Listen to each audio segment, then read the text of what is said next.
The book of Ruth starts off with a man named Elimelech. And Elimelech, he decides to leave his home, his town of Bethlehem, to sojourn to Moab. And we read in the opening verses of Ruth that this was happening during the time of the judges. And the Lord had judged Judah because during this time, Israel, Judah, they were walking in immorality, they were walking in idolatry. And again, during the time of the judges. And so the Lord would often send other nations to oppress Israel or Judah, but in this case, the Lord sends a famine in the land. And this is why Elimelech decides to take his family and leave to journey to Moab. And we discussed again last week that Elimelech, he did not plan on staying there forever. However, we read that his two sons get married to Moabite women. Those women were named Ruth and Orpah. And Elimelech and his family lived there for 10 years. Until he and his two sons died. What was meant just to be a quick sojourn left him living there for 10 years and eventually dying. Now, Elimelech's wife was named Naomi. And she hears that the Lord has finally blessed Bethlehem with bread. Hey, there's food back in the pantry. And so she decides, all right, I'm going to head back. I'm going to go back home because this is where the Lord is. The famine is no more. The Lord has provided bread. And with Naomi is her two daughter-in-laws, Ruth and Orpah. And as she's going, she kind of turns around and she tells her two daughter-in-laws, Ruth and Orpah, please go back, stay in Moab. There's nothing for you in Bethlehem. And again, during this time, Ruth nor Orpah had ever been in Bethlehem. They're Gentiles. And Naomi says, stay in Moab. There's nothing for you in Bethlehem. I'm a widow. Y'all are widows. Maybe you can go back and get married. Don't come to Bethlehem. And so Orpah, she kisses her mother-in-law and she decides to head back. But Ruth decides to stay. And she dedicates her life to Naomi. And she says, Naomi, wherever you go, I go. Wherever you stay, I stay. Where you're going to die, I'm going to die. Your God is going to be my God. And that's the moment where she kind of gives her life over to the Lord. And this is where we are, or that's where chapter 1 ended. And now we're going to pick up in chapter 2. But before we start, again, the title of the message is A Virtuous Woman. And I'll say this right off the bat. There's a host of good examples of men in the Bible that other men should emulate. There's, Joseph. Joseph was a great man. You have John the Baptist. You have men like Daniel as well. However, there are also women for women in the world, for Christian women to emulate. And one of those is Ruth. And we're going to talk a lot more about Ruth. First chapter 1 is more so Naomi's story. Now in chapter 2 is going to be more so about Ruth. And we're going to see in this section how she's a woman of virtue, how she's a woman of honor and dignity. And we can already see that in her dedication of love to Naomi, her mother-in-law. And I think this is going to be a really important teaching, especially with the culture shifting, with even the rise of social media, the rise of feminism, the rise of being individualistic. It can be hard specifically for ladies to find a good, godly person to emulate. A woman who is virtuous in the world. But Ruth, as we'll read, is a perfect example of a woman who has a good character. And ladies, and also for the guys, the gentlemen here, don't have social media, don't have YouTube, don't have the news define for you what a virtuous woman is, what a virtuous man is. This is how a woman ought to act, or how a woman ought to talk and look like. No, have the word of God anchor you and be the guide in how you order and how you emulate your life. And we're going to go to the word and see how Ruth meets that criteria. So again, Ruth chapter 2, let's read the first 3 verses. And it says, there is a relative of Naomi's husband, a man of great wealth, of the family of Elimelech. His name was Boaz. So Ruth the Moabitess said to Naomi, please let me go to the field and glean heads of grain after him, in whose sight I may find favor. And she said to her, go, my daughter. Then she left and went and gleaned in the field after the reapers. And she happened to come to the part of the field belonging to Boaz, who was of the family of Elimelech. So again, we're introduced to a man named Boaz. The writer wants us to say, hey, watch out for this guy. He's going to be a good guy. We read that he's a relative. The word relative there is kinsman. We'll read more about that in the later chapters of Ruth. And again, they're related, or Boaz, this man, is related to, in some way, to Naomi's husband. We're not sure what specifically. But it says he was a man of great wealth. This could literally read he's a man of great power and great achievement, of great ability. When he walks into the room, people turn and look at him. He's super influential, is this guy. And then the writer talks, hey, there's Boaz, but let's go back to Ruth and Naomi.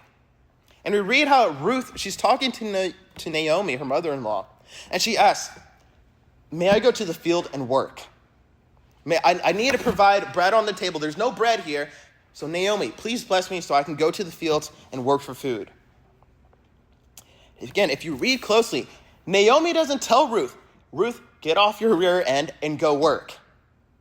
Go head to the fields and provide food for the both of us. But we read that Ruth, she sees a need. There's no food in the fridge, and she decides, I need to go out and work. If you're taking notes, this is going to be our first point. Number 1, a godly woman is hardworking and takes initiative. A godly woman is hardworking and takes initiative. Ruth was not content in waiting for handouts. But as we read, she actively sought ways to provide for herself and as well as her mother-in-law. And a godly woman works hard. She's not lazy. She's not idle. But she takes the time to work with excellence in all things. And again, this could be whether you're caring for your home. Maybe you're a stay-at-home mom. Maybe it's managing a career. There's nothing wrong with a woman having a career. Maybe that's serving full-time in ministry. And again, a lot of these points will parallel to the men, but again, I'm talking specifically to the women here. Approach each task with excellence and don't settle for just the okay, or don't just settle with, I'm barely getting by.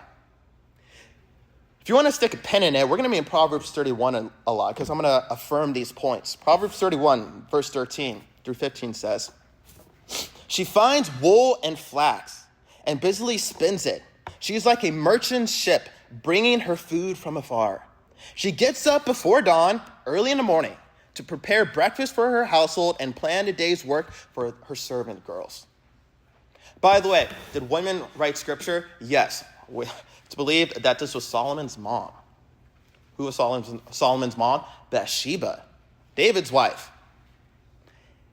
A godly woman is diligent in all her tasks that she's been entrusted with. And again, whether that's your home, your career, ministry, a relationship.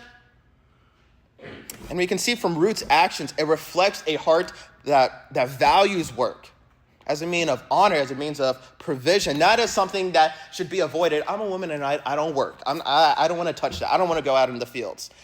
That's not biblical at all. It's unbiblical, I would say, for a woman to, sit down on the couch, with her glass of wine, watching HGTV, being fed grapes by her servants. That's unbiblical. Sorry to tell you, honey, that's not real life. And the enemy, and especially to women here, wants to distort the picture of what a godly woman should represent or what a godly woman should look like. The enemy, Satan, he wants to deceive women into believing that the ideal life is one of ease. It's easy and passive. Everything's just handed out to you because you are a woman, right? That's what the enemy wants to promote. He wants to promote this false fantasy of comfort, of entitlement, where responsibility is avoided, where a woman is not contributing to the world around her. That is not biblical.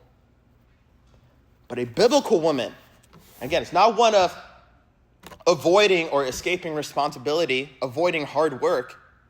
Instead, the word, God calls women to be diligent, to be proactive, to be faithful to the task he has entrusted them with. So the call is to resist the temptation, I'll go on. Resist this temptation to compare yourself to what you see on social media, to the unrealistic, glamorous portrayals of women, in magazines and social media and YouTube, YouTubers being, I want to get paid one day, so, to wear clothes. And again, is that wrong necessarily? No.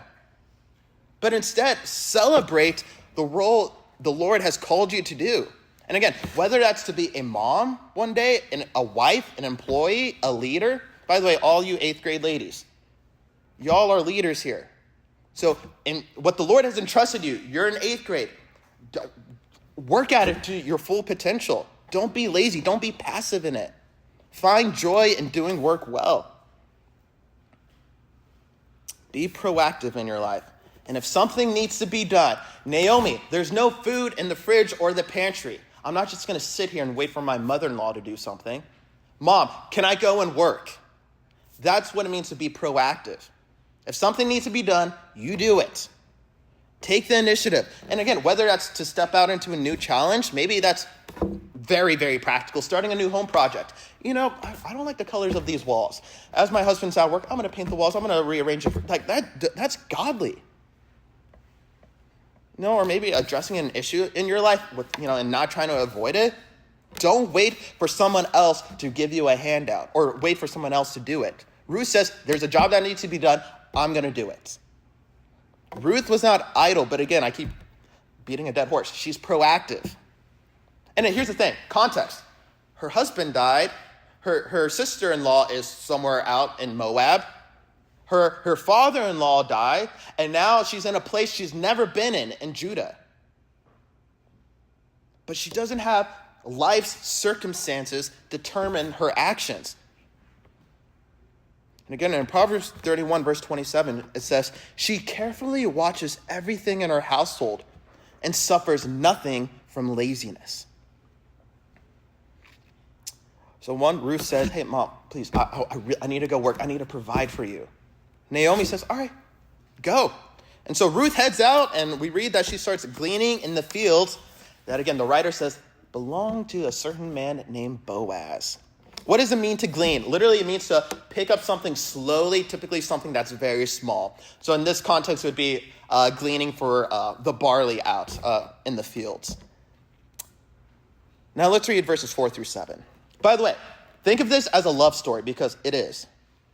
Starting in verse 4. Now behold, Boaz came from Bethlehem and said to the reapers, the Lord be with you. And they answered, the Lord bless you, Boaz. Then Boaz said to his servant who was in charge of the reapers, whose young woman is this? So the servant who was in charge of the reapers answered and said, it is a young Moabite who came with Naomi from the country of Moab. And she said, please let me glean and gather after the reapers among the sheaves. So she came and has continued from morning until now, though she rested a little in the house. So as Ruth is gleaning out in the fields, we're introduced to this man named Boaz. And he comes into town. Think of Boaz, and again, he's successful. People know about him. He's influential. So think of him like rolling into town with this, big old truck or, maybe a nice Mercedes. He gets out a suit, he's all looking dapper. And he's looking out. It's like, oh, people are working in my fields. And then he's going into the office, and he passes by this kind of cute girl. Oh, she's kind of cute. And then he walks in, he does his affairs, pulls one of his servants aside. Hey, who is that girl out there? She's kind of cute. Oh, that's Ruth. That's Ruth. And Boaz's servants, they reply that she's been hardworking all day. Yeah, her name is Ruth. She came with her mother-in-law, Naomi, and she's been in the fields all day. She did take a little break, but then after that little break, she was out in the fields working hard, not being idle, committed to her task. Number 2, a godly woman's reputation is built on her actions. A godly woman's reputation is built on her actions. And again, Boaz's servants, as Boaz is like, hey, give me the scoop. Who is, she's super, yeah, she's great. She's been hard working all day. Boaz's servants praise her actions, not just her outward appearance. They don't just say, yeah, she's kind of hot, huh? She's like, no, she's a hard worker. The qualities she has demonstrated is loyalty, worth ethic, and respect. And this is a powerful reminder, ladies, and again, for guys, this is a lady who you should try to find to marry. That a godly woman's reputation is built on her actions, which reflects what's in the heart and the character. So ladies, I want to call y'all to have the reputation of integrity, have the reputation of diligence, of hard work. Have that be known in your family. When I grow older and have a husband and have a family, this is what our family's reputation is going to be. Have this be known in your family. Have this be practically right now in your theater group, your dance group, your sports team, in the classroom. What do people say about you? Oh, she's a hard worker. She's diligent. She's faithful. A godly woman's reputation is not built merely just on words, but built upon her actions. You can say all the right things in the small group. You can have the eloquent, amazing, long prayers when I ask you to pray on a Wednesday night. But if your actions don't line up to what the Lord has called you to do, or what the Lord has called you proactively to live out, then it shows you really don't care. Our actions reflect what's in our hearts. It reflects our character. I'm going to expound on this point a little bit too. Men too, but I think more so women, I would argue, have the ability to greatly influence those around them. Men will do stupid things just for a lady could see them. Women have the ability to influence those around them in a profound way. And this can be for good or for ill. And again, Bathsheba writes, Proverbs 31, verse 23, her husband is well known at the city gates, where he sits with other civic leaders. What does that mean? What she's portraying here is that a husband's reputation is due in part to his wife's character. It's emphasizing how a virtuous behavior of a woman can indirectly affect her family, affect her husband. A godly woman creates a ripple effect, leading others to respect her and those she represents. And again, you shouldn't necessarily have to prove that you're a believer. Trust me, I'm a Christian. I have a Bible verse in my Instagram bio. Well, prove that. Your actions don't line up to your Instagram bio. I'm sorry. Actions oftentimes speak louder than words. So ladies, and again, a lot of these parallel to the men here. But ladies, don't tarnish your reputation. Be intentional and live through what the word says.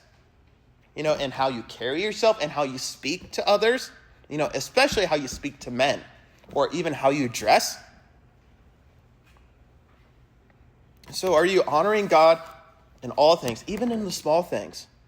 If someone followed you around for a whole day, would they see Christ reflected in how you speak, and how you work and how you treat others?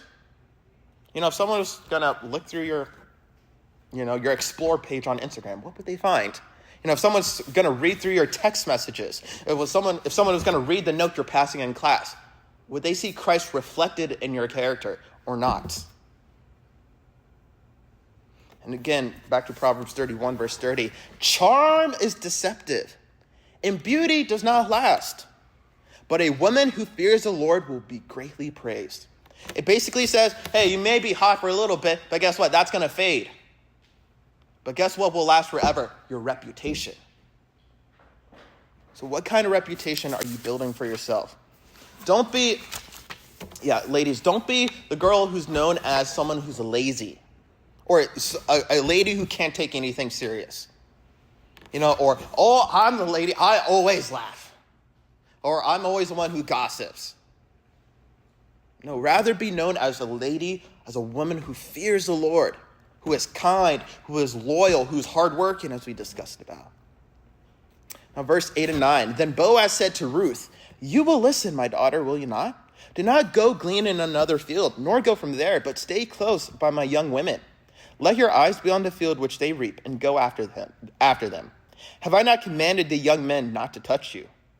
We'll go back to that. And when you are thirsty, go to the vessels and drink from what the young men have drawn. So I'm going to talk to the men here a little bit too. So Boaz, after hearing Ruth's good reputation, from his servants, he's like, all right, I'm going to go talk to her. All right, go first. She's right there. And so Boaz kind of waltz up. And again, this is a love story happening. She's gleaning in the field, and he says, hey, what's your name? A little small talk. And Boaz says, hey, stay in my field. I'll take care of you. And he says, If you need a Gatorade, if you need a Celsius, hey, it's on my tab. It's on my tab. Don't worry about anything. I got you. I have you covered. And you can see what Boaz is doing here. He's making sure that Ruth is provided for. And again, he's pretty smitten with her as well. And this is not a main point, so you can write it down if you want. But without really doing anything, the Lord is bringing someone to Ruth. Again, I want to expound upon this. Women, know your worth in Christ and don't settle for less. Know your worth, know your value, and don't settle for less. We don't read Ruth trying to chase attention or begging for someone to chase her. What is she focused on? She's focused on working hard, providing for her mother-in-law, and trusting in God. So a godly woman should not settle for a relationship that does not honor the Lord or where she's not treated with respect. And most of your dads have told you this, so I'm speaking to the choir. You ladies know this. But we read, Ruth didn't manipulate. She didn't compromise or lower her standards. What did she do? She simply walked in faith, and she had a great character. She was obedient to the Lord, and the Lord brought the right man to her. And in similar fashion, a woman should know her worth and not settle for a relationship that does not align with God's design. All right, Josh, that sounds great. Well, how do you identify a godly woman? Well, let me give you 3 points. Number 1, how do I identify a woman that knows her worth in Christ? Number 1, she prioritizes God. She prioritizes the Lord over everything else, whether that's a relationship, whether that's her theater, whether that's clothes or how many followers or likes she got. The number 1 thing in her life is the Lord, first and foremost. She prioritizes the Lord. Number 2, men, how do you identify a godly woman? She doesn't settle for a man who lacks godly character.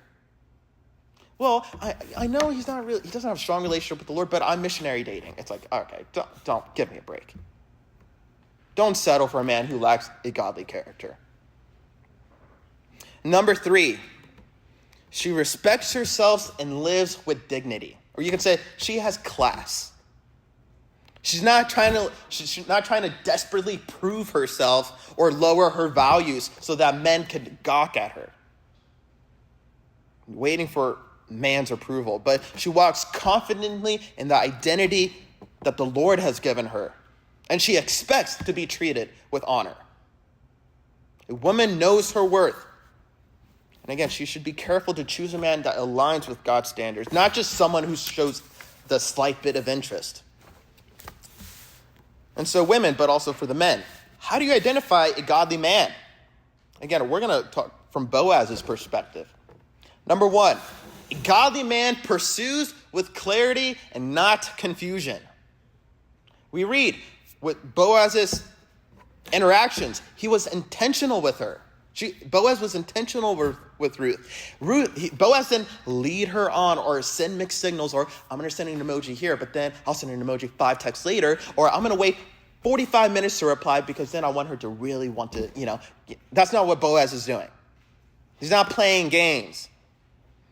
Instead, he offered her protection, provision, and security, making it clear that I respect you and I care for you. So what is a godly man? 1 who pursues with clarity, not confusion. Number 2, a godly man respects a woman's boundaries. And your own, I should probably add in there too. But Boaz ensured Ruth's safety and even commanded the men in verse 9, don't even gawk at her or lay a finger on her, men.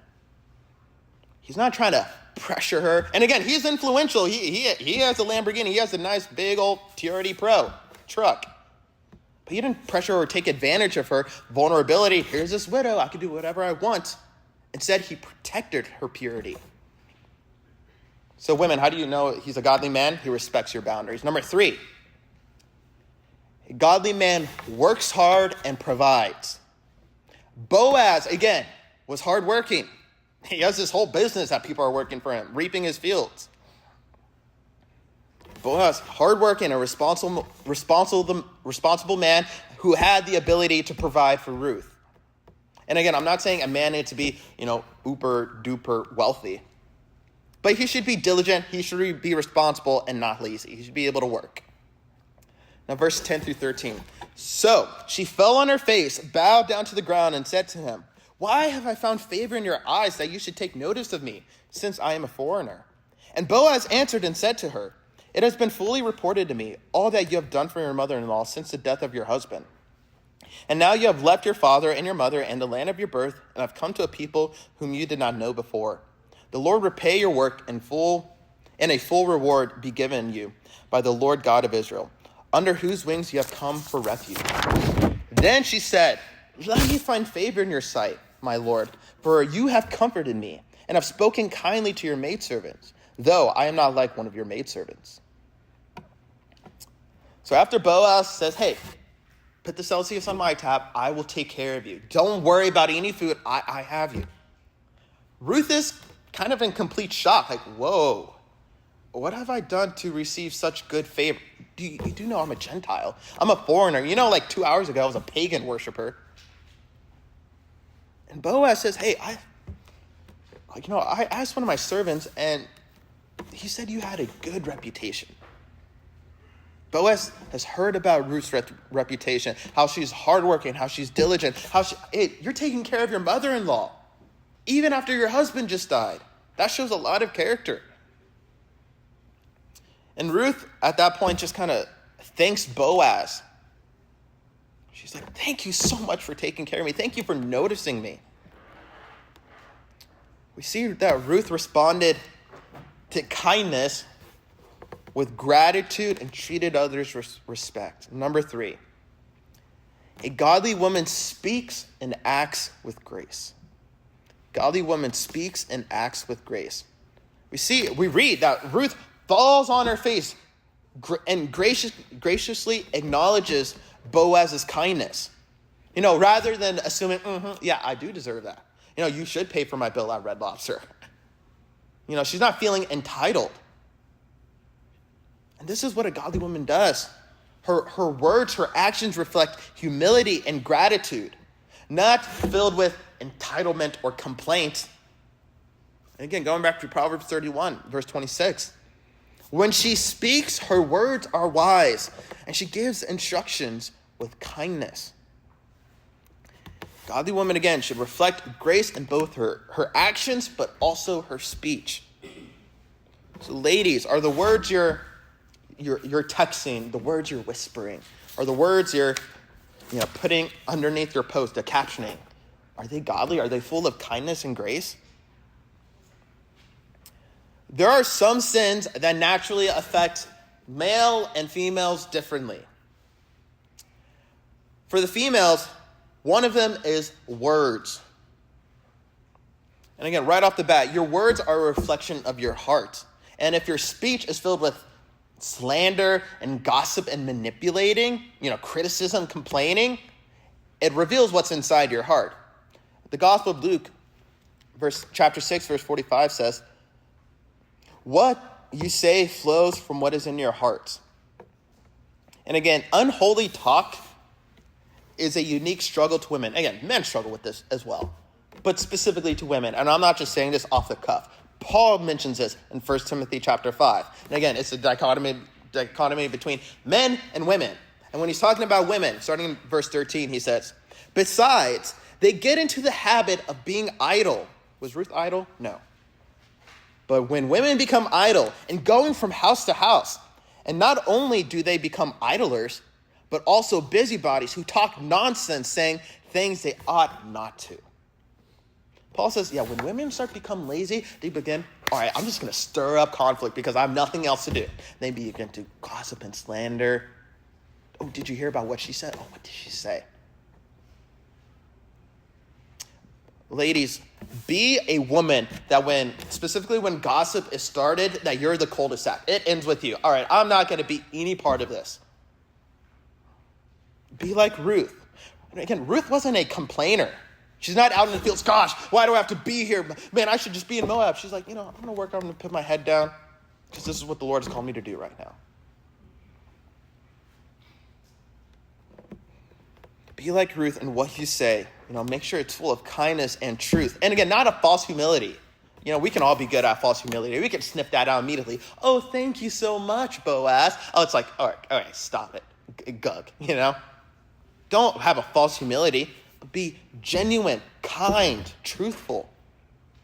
And again, if you read carefully, nowhere in the book of Ruth will you find Ruth complaining or gossiping or slandering or tearing others down.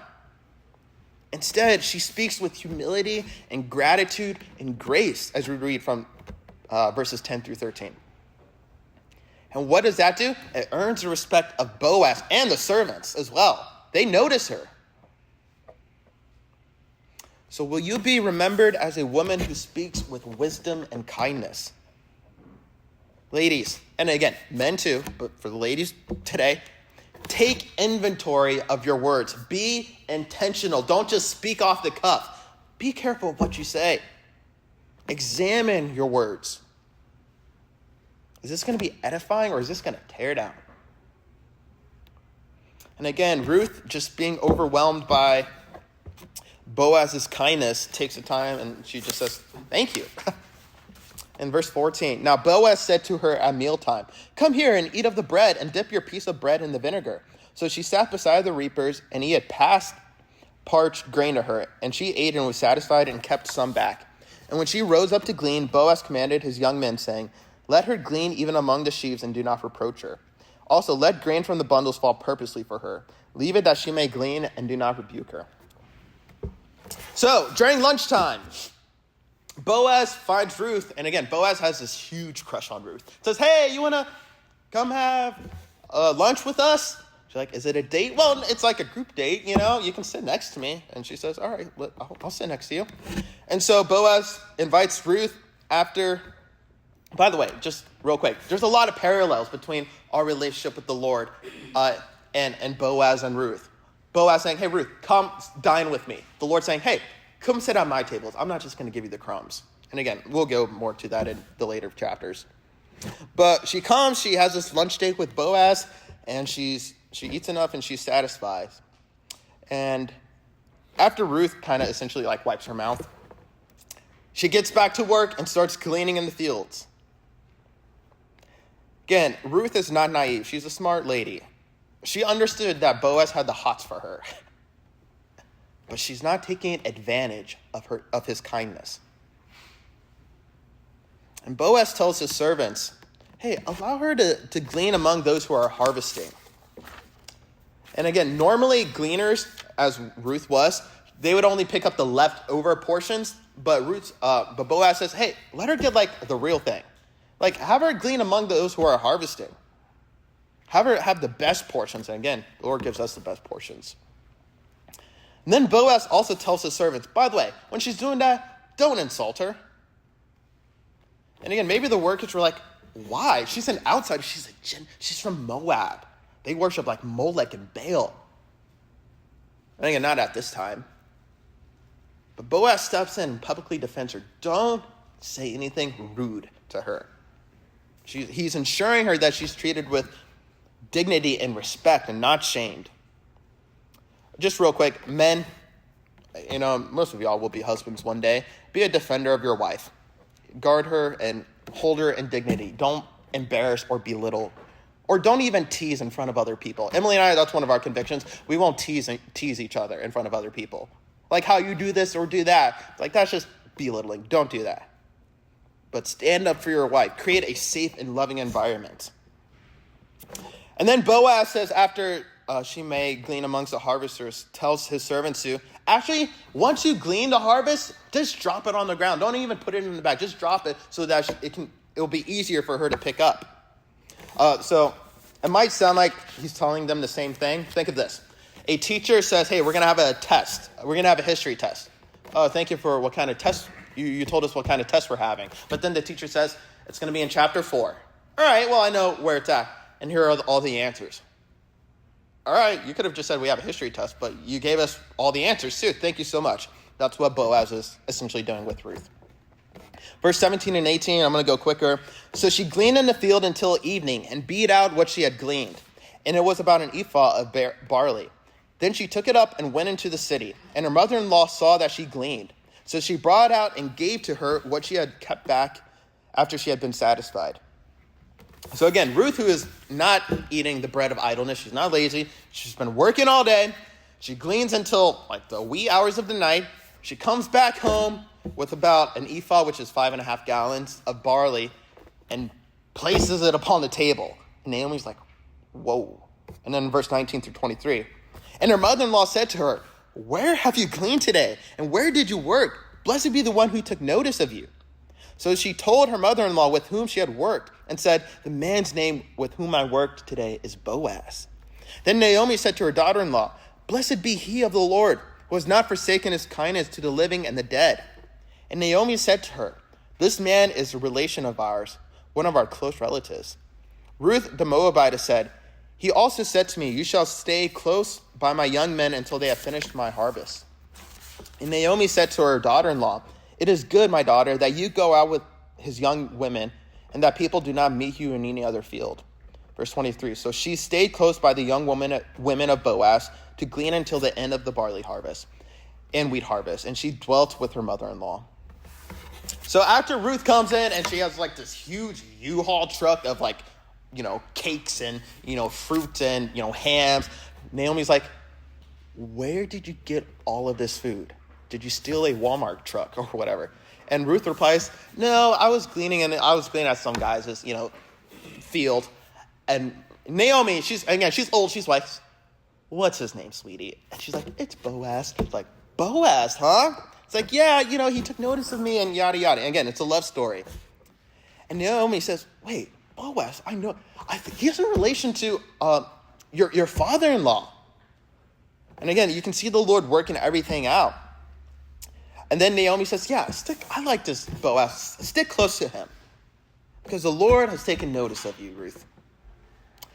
And that's the end of chapter 2. So again, we'll conclude it there, y'all. Again, the title of the message was a virtuous woman. I'll go over the 3 points real quickly. Number 1, a godly woman is hardworking and takes initiative. She's not idle. She's not passive or, looking for handouts. She goes and gets work done. That's what a godly woman is. Number 2, a godly woman's reputation is built upon her actions. Yes, words do hold some merit, but show me your actions. Show me you love me by obeying my commandments, is what the Lord says in 1 John. So make sure your actions are lining up with your words, because it shows what's in your heart. And speaking of the heart, number 3, a godly woman speaks with kindness and acts with grace. So women, emulate Ruth. Again, Ruth, she's a hard worker. She's built a great reputation through her actions. She's kind in her speech. She has humility and grace. And men, be like Boaz. Be like Boaz. Women, look for a man like Boaz. Men, look for a woman like Ruth.